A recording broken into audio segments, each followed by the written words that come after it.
Welcome everyone, or both of you. Uh, we might have a little bit of a slim group tonight just because it's the summer, and even this morning I wasn't sure if we were going to have a class this evening at all. Thank God I was able to make it work. So here we are. Again, if it's just the three of us, that's fine. There's always a chance, any chance to learn Torah is a nice thing. So before we begin, let me place our link in the chat. Okay, that's there. So if you'd like to review anything or catch up on anything, please feel free to do so, to check out over there on our website. Okay. We are currently in the middle of the 10th chapter, or nearing the end of the 10th chapter, really, the 10th chapter of Kohelet.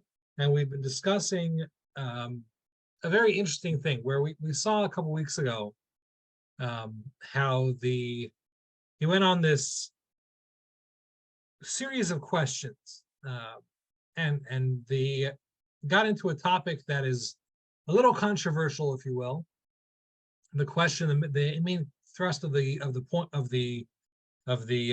series of questions being, why is it that good things happen to bad people, bad things happen to good people? And he kind of pivots the question a little bit as time goes on, as he goes through these questions, and basically gets into this question of divine justice in general.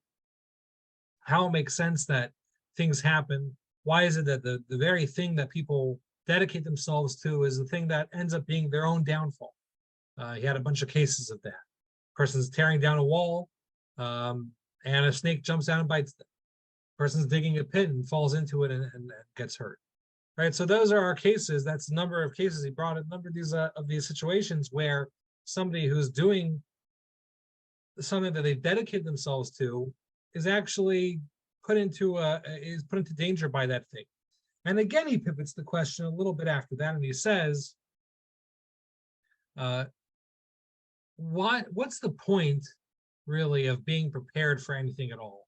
What's the point of putting in all this hard work into our lives if, who says it's going to pay off anyway? If we live in a world of chaos, which is kind of his assumption with these questions, if we live in a chaotic world, I mean chaos not just in the fact that like things are chaotic, but chaotic in the sense that there's no guidance to it. If that's true, if things are how how it seems, that the world just runs kind of chaotically, there's no order and system, it almost seems like nobody's running it sometimes. If that's the case, so then why do I put in all the effort that I put in? Okay, what's the point of it? He illustrates that by saying, look, you have people who run into battle with no preparation at all, and they win the war. And you've got other people who second example, give me a second here. Second example was, right, okay, and then he says that there's snakes that bite that bite without any preparation, without any warning at all. Okay, those are kind of his two contrary examples. He says that what's the point of all the preparation, of all the hard work that people put in, if the world is it just appears at least to be absolutely chaotic, not being run by any guiding force. Okay, fine. What we took out of that time, at least, was that it's okay to at least have the question. All right, the path of the wise person allows that there could be a question, and that doesn't bother, or that doesn't ruin things for the person. The wise person looks for an answer, but is not bothered by the fact that there is a question. Okay, that's kind of the track that we went with. And then he kind of went into this side thing, which almost seemed out of place. He does one of the things he always likes to do, which is he contrasts the wise person with the fool. Okay, and he talks about how there's the wise person reduces the amount of words that they have to use. They don't speak very much, whereas the fool talks loudly and proudly all over the world, all over the place. They say a lot of things. So what is he doing with that? What's the connection between these two things? And what we decided on was that he's gearing up, and this is how he always gears up to things. He always starts off with saying, well, let's look at the difference between the wise person and the fool. Okay, and now he's getting to the point of his entire long gearing up thing. The last thing we said last week was, or last time we were together, I'm sorry. The last thing we said is that one of the differences, sorry, I have to give a significant amount of background because we kind of stopped halfway through a thought last week. But he said there's different types, or at least the way we read it was, that there's different types of fools, okay? There's the actual fool, right, who doesn't necessarily have any knowledge of their own. They just parrot what other people tell them. And then you've got the, what he refers to as the sechel, right? The sechel, sin chaf lamed. The sechel is somebody who is, is the cynical, powerful, cynical ruler. Okay, and we've been talking about the fact that the sechel is the person who actually comes up with the ideas. The kasil, the fool, is the one who just parrots it. Okay, whose mind is influenced by the sechel and then just goes as the voice of the sechel. So again, we got these two forces of foolishness, of wickedness, perhaps. Okay, on one side, you've got the teacher, you've got the master, the sechel, who has a way of getting people to question things that they know are true, has a way of getting people to follow a path that will end up leading to them doing things or believing things that no one ever thought possible. And then you've got the kasil, who's just the parrot. It's just a person who goes, they're influenced by this sechel, and they just parrot this idea to the other people. Okay, and that's how we explained that why he switches off between these two terms is because he's really talking about two different people. And the sechel again being the cynical mastermind, and the kasil being the kind of brainless worker for the sechel. And so he said, you know what, let's look into the text, and we'll see how this plays out. We're going to go back to the last verse we did because we need to go and review it for just a second because we didn't quite finish it. Okay, so that's over here. This is verse number 16, right? Again, we actually did touch on this the last time we were together, but this is the we need to review it for a second. So he says, "Ilach eretz, woe to you, a land, shemalkech na'ar, that your king is a child or is a young person. V'sarayach baboker yochelu, and your officers eat in the morning. They eat, as in eat food, baboker in the morning." Okay, once again, ilach eretz, woe to you, a land, shemalkech na'ar, whose your king is a child or is a young person. V'sarayach baboker yochelu, and your officers eat in the morning. Okay, so the way we understood this last time was that where do you find these kasilim? Where do you find this whole paradigm? Where do you find that there's these people who are giving over ideas and other people are just taking them to the bank and running with them? You find that more often by people who are comfortable, who are privileged, who are able to dedicate themselves to these things. And so that's kind of what we understood is this idea of a king who's a child or a king who's a young person. Right? Again, these are kind of the two groups of people that you will usually find strong emotional ideas that are not necessarily well thought out. Okay, you find them by those who are privileged, like the king. You find them by those who are young. Okay, and when you have a combination of the two, that's almost like a recipe for disaster. Okay, so we have the young privileged people. They are very susceptible to being used by the cynic, the mastermind, to go out and disseminate their ideas to other people. So that's kind of where we left it off last week. We didn't get to the end of the verse over here. The end of the verse tells us, the sarayach baboker yochelu, and woe to the land whose officers eat in the morning. That's an interesting idea. You know, what's wrong with eating in the morning? As we mentioned, we have actually mentioned in the past, that for example, the sages are big fans of breakfast. There's a very long discussion in the Talmud about why breakfast is so important and a person has to eat breakfast, and it's very, very good idea to eat breakfast. Okay, so it's kind of strange then for us to say that woe to the land whose officers eat in the morning. But I think the idea is relatively simple, which is that eating eating is inherently a selfish act.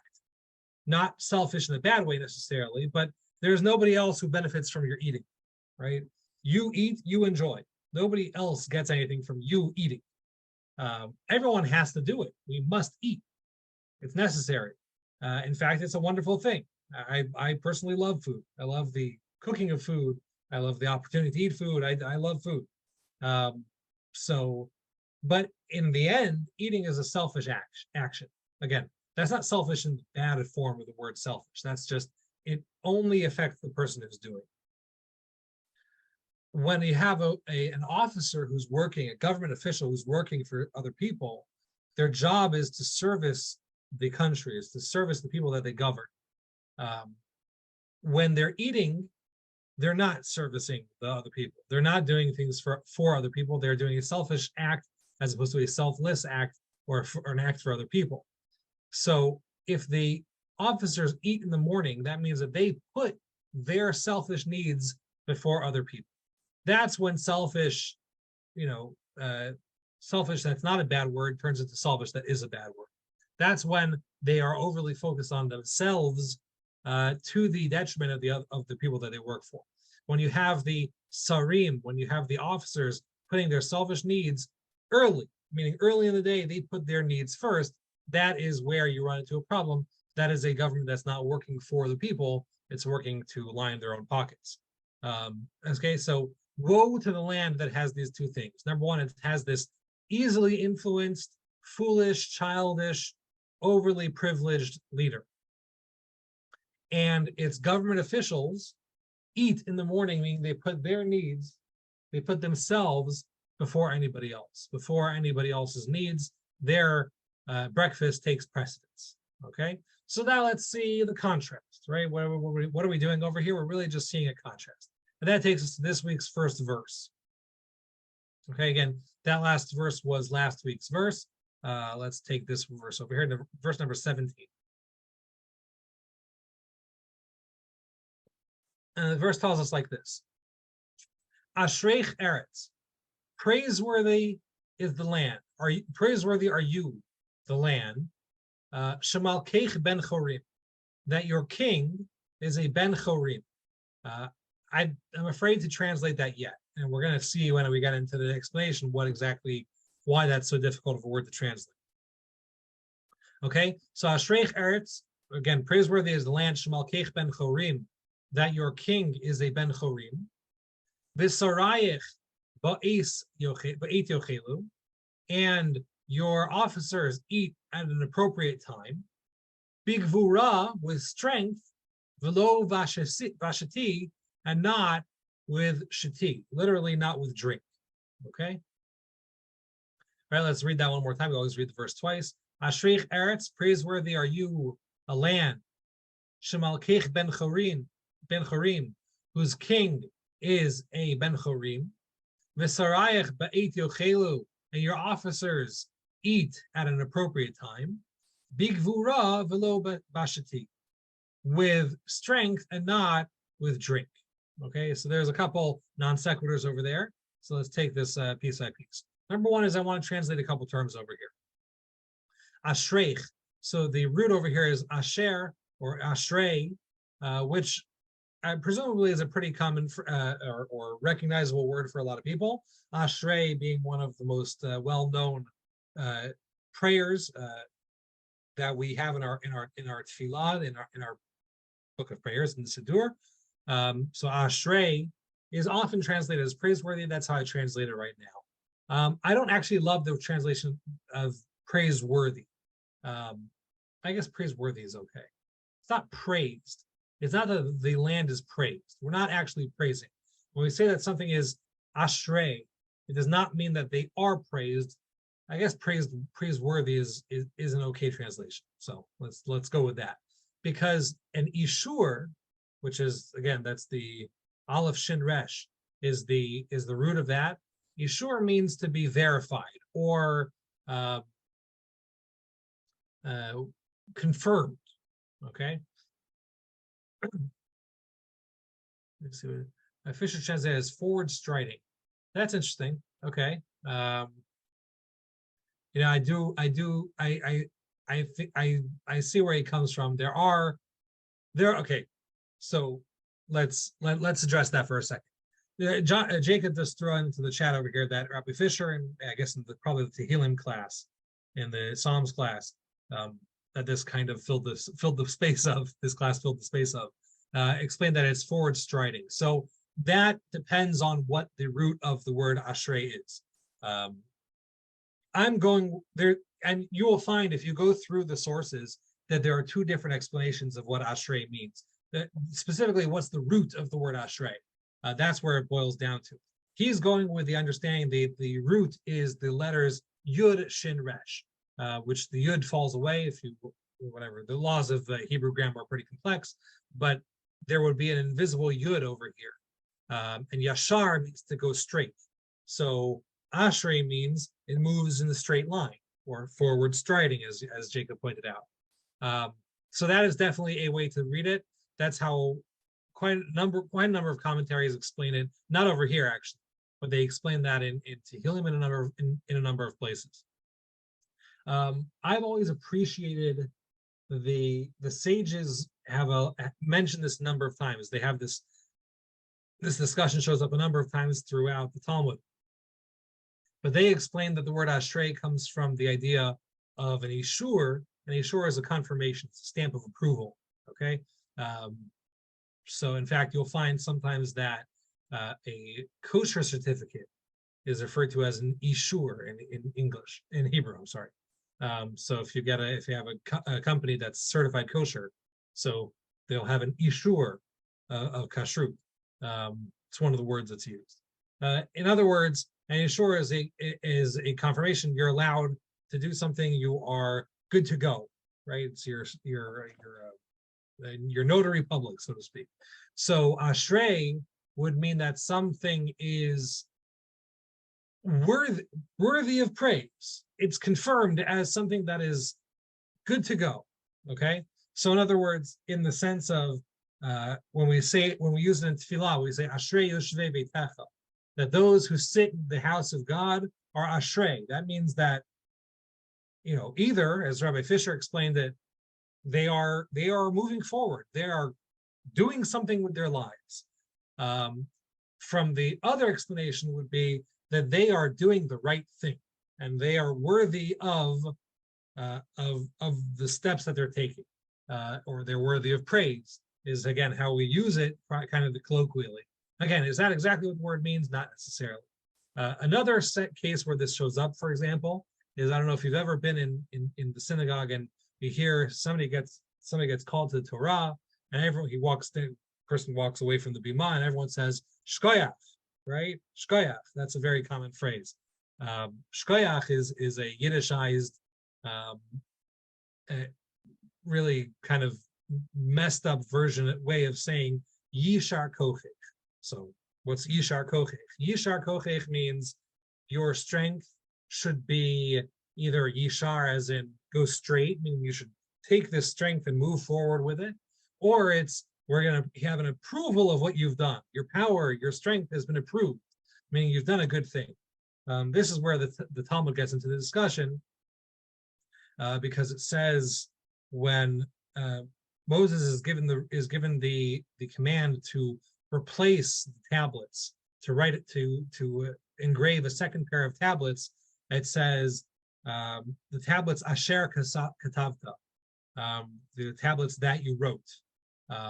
And the sages take asher and they say that, read that as in, I approve of the fact that you broke the first set of tablets. Asher shibarta, sorry. The tablets that I approve of your breaking of. Actually, interesting that we mentioned it this week, because this week on Thursday is the anniversary of the breaking of the tablets, which is commemorated in the fast day of the 17th of Tammuz. right? So kind of fitting that that showed up right now. So bringing it all back home, because it kind of got sidetracked there. Ashreich Eretz means how I'm presenting it. We could learn it, we could read it the other way also. I prefer this understanding in general.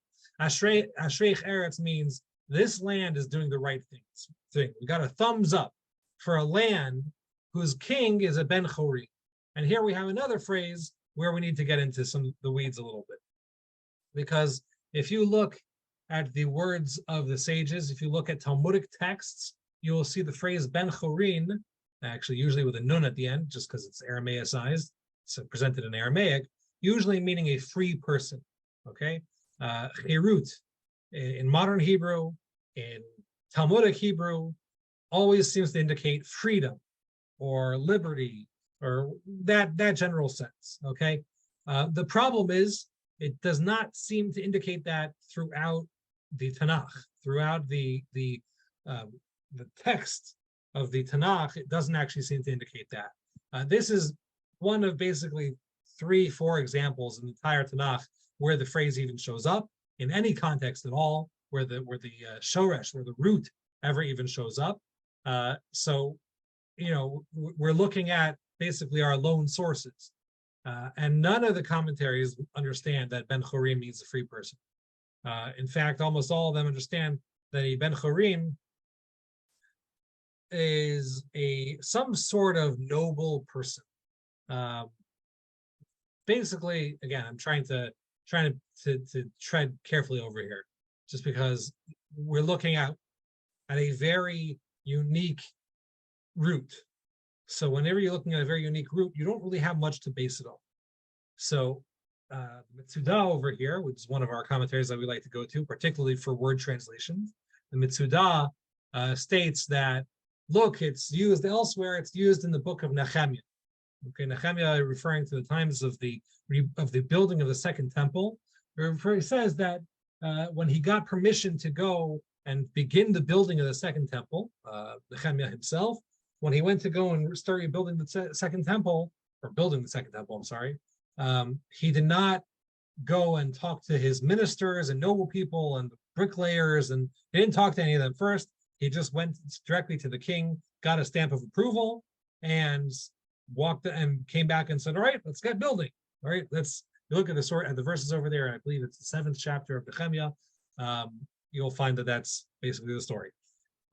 That's practically the only other place where the phrase Ben Chorim or Chorim at all really comes up. And again, it seems to be some sort of low-level noble person, which would be interesting. Why is he saying over here, praiseworthy is the land whose king is a low-level nobleman? What does that mean necessarily? It's difficult to understand what exactly is being said over here. If we want to get into even deeper into even more into the weeds, Chorim, if it's Chor, Chaf Vav Resh being the root, so then we have not also still 2 options about what that means. Chor either means a hole. A chor is a hole, H-O-L-E, not W-H-O, but simply H-O-L-E. So a chor would be a hole. It could possibly also be some sort of very nice fabric, as we find chor karpasut chelet at the beginning of the book of Esther, when it talks about the gaudiness of the party that Achashverosh made for the people of Shushan. We find also that char means, without the vav, means to etch into something. So again, kind of in that hole sense, it's digging a hole into something. It's engraving. Fine, that's one take. Then we have a whole nother take, another possibility. Again, we're getting into the weeds on this verse. Just take it for what it is. Unfortunately, it looks like Myra's not here. She would enjoy this. But chor could also be, if we want to switch into the Aramaic, chivar, which would be chet vav resh, would also mean white. So in that case, we're going back to the idea of it being a noble person, where it's somebody whose skin is pale because they never get out into the sunlight. I don't love switching into the Aramaic for that. So anyway, we still have to figure out what the word is. I don't think it means a free person, even though the sages like to use it as a reference to a free person. I don't think that's what the word really means. So what does it mean, Shemalkech ben Chorim? I think it means that we're talking about somebody who's a low-level noble person. Okay, as we find, the only other mention to it in Tanakh is this verse in Nehemiah that has it as reference to a low-level noble person. Not only a low-level noble person, one who gets their hands dirty, who's involved in the building process of the temple. The word is put right next to osei malacha, people who are doing work. So it's somebody who is very much involved in the running of things, is active in the government, but is not actually high up in position. Rather, just they put their nose down and they do their work that they have to do. In which case, it makes perfect sense when this verse over here. Praiseworthy is a land, as opposed to our last guy, who was a privileged, young, never did a stitch of work in their life, just goes and parrots whatever their teacher tells them. Woe to such a land. And now praiseworthy, thumbs up to the land whose king is a active participant in governance, whose king is not resting on laurels, who's not relying on the fact that their great grandfather was king so and so. It's not that type of king. Praiseworthy is a king who acts like a low-level minister, who acts like a low-level noble person, who has to prove themselves. How about that? That's a good way of looking at it. Praiseworthy is a land whose king works to prove themselves. Okay, fine. We got through the first 5 words over there, and it fits very well into context. V'sarayich ba'et yochelu, and whose ministers eat at an appropriate time. Literally, it just means to eat at a time. Okay, I think we have to read that as an appropriate time. What's an appropriate time? It doesn't really matter. I guess we don't have to give you a specific time of day. It just means that they eat when the time is right, as opposed to somebody like we saw in the last verse, a land whose ministers eat first thing in the morning, meaning that that's the first thing on their mind. The selfishness, the self is first and foremost in the mind.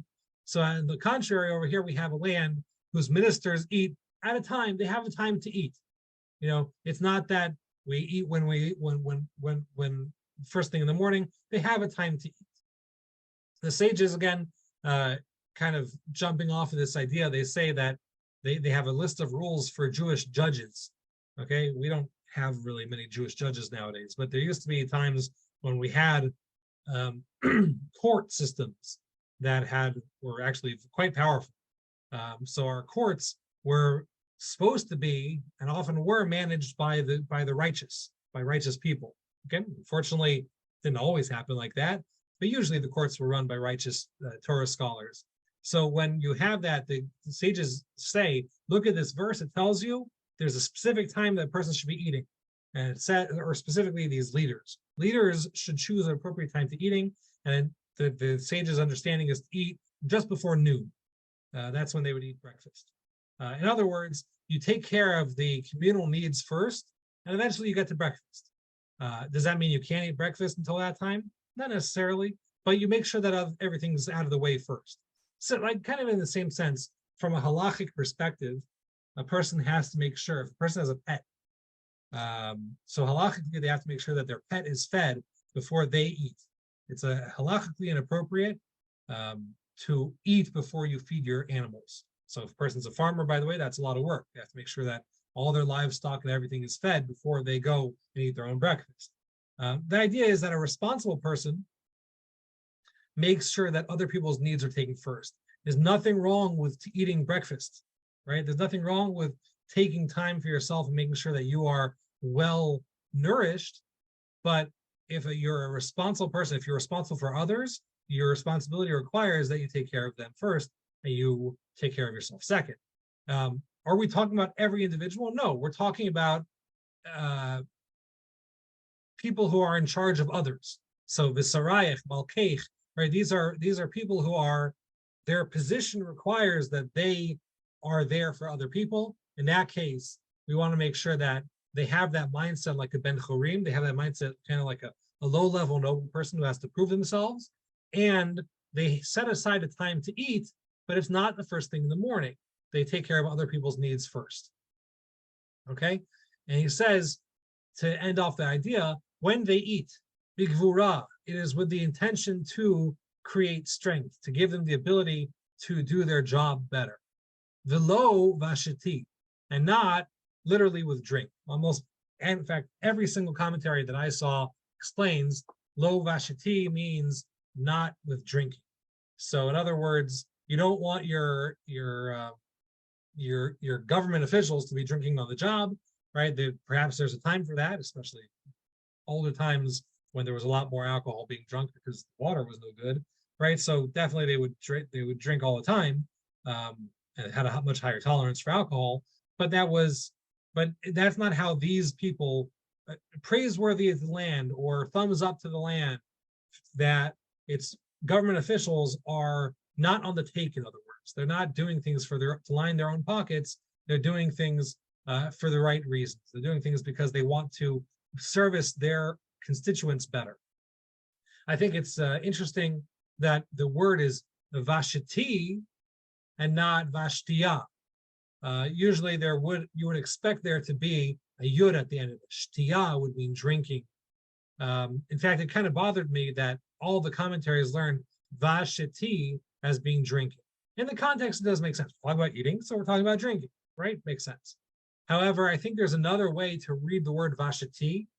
We find that the word shat, shintaf, shintaf over here, means to be concerned or to give attention to something.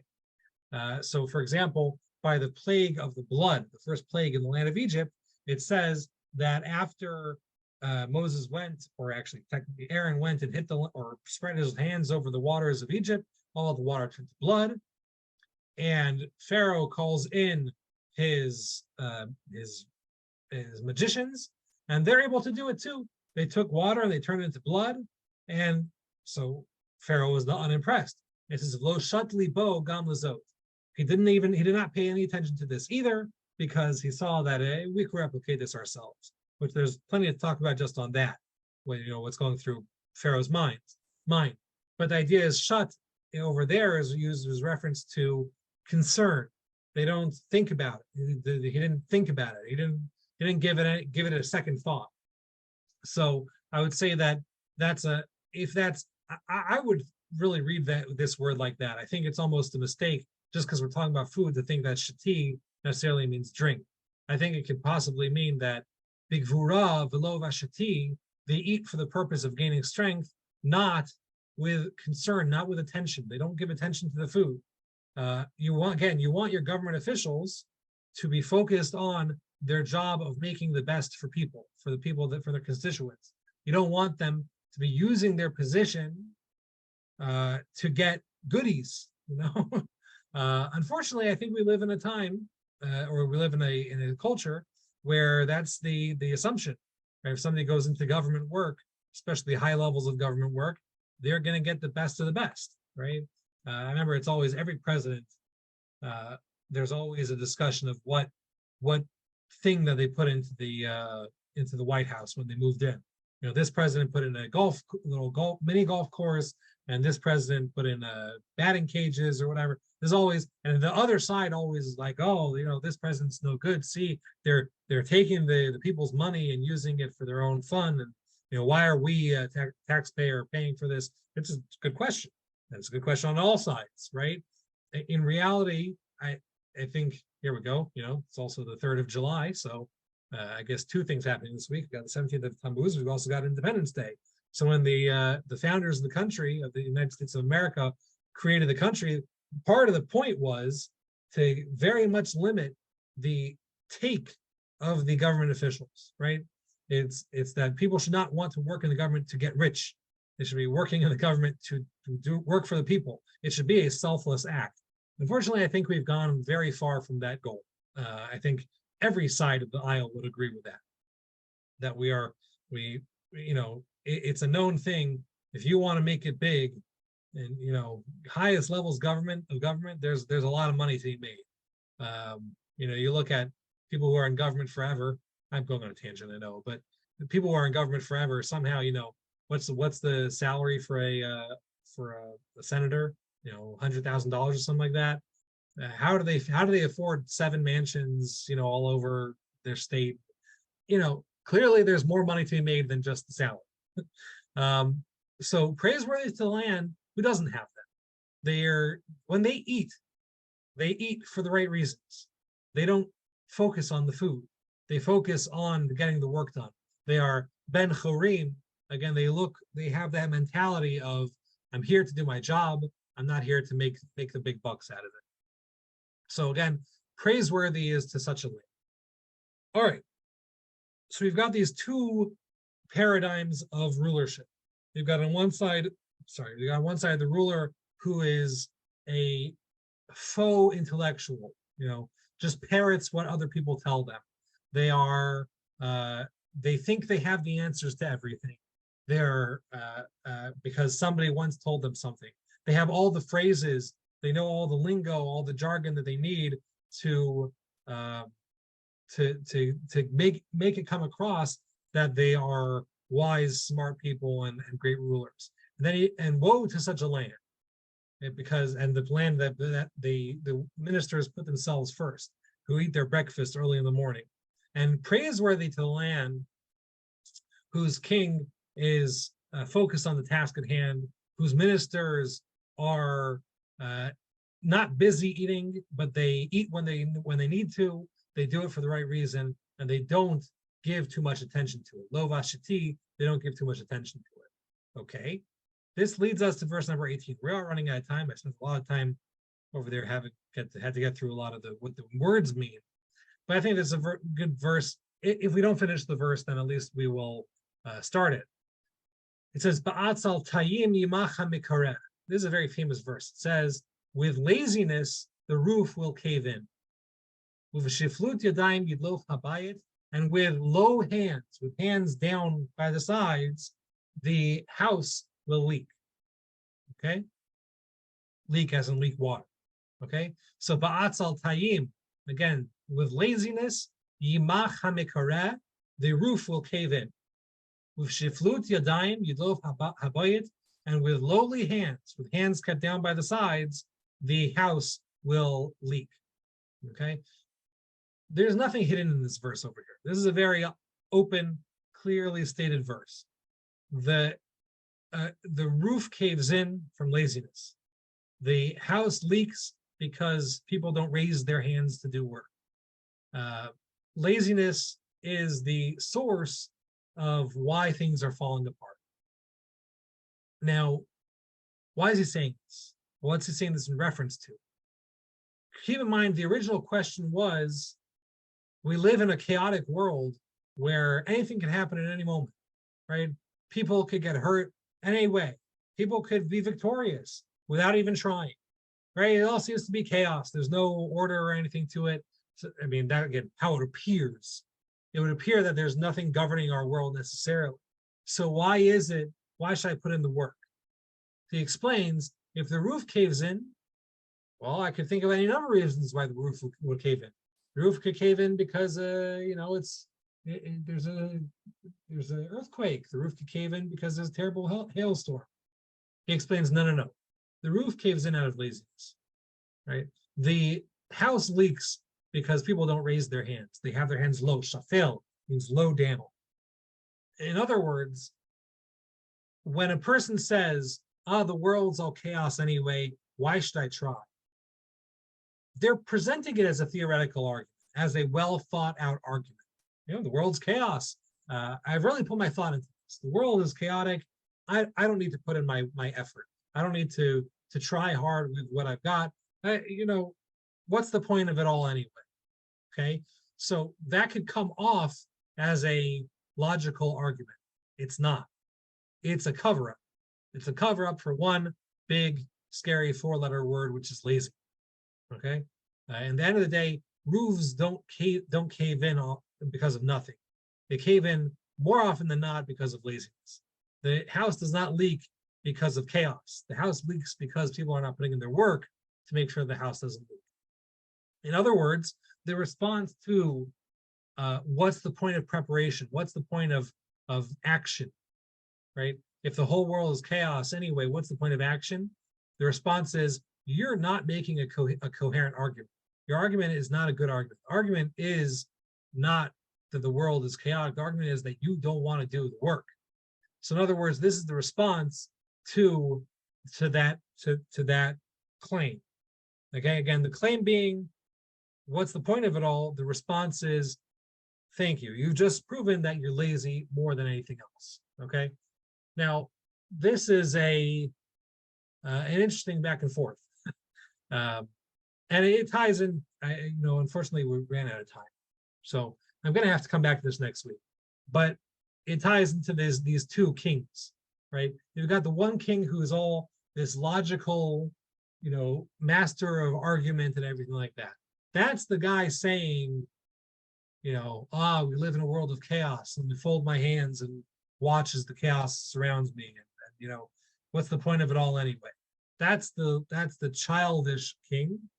And then you've got the nose to the grindstone king, the got to prove himself king. And that king is the one who says anything that goes wrong can always at some point be tied back to asal ta'im, can be tied back to laziness or lowly hands that are not raised in work. Again, unfortunately, we ran out of time. We'll have to come back. Sorry. We'll have to come back to this next week, God willing. All right, let's go back to the main screen over here. Hopefully next week we'll have a little bit more forewarning before we get started. Thank you all for joining us.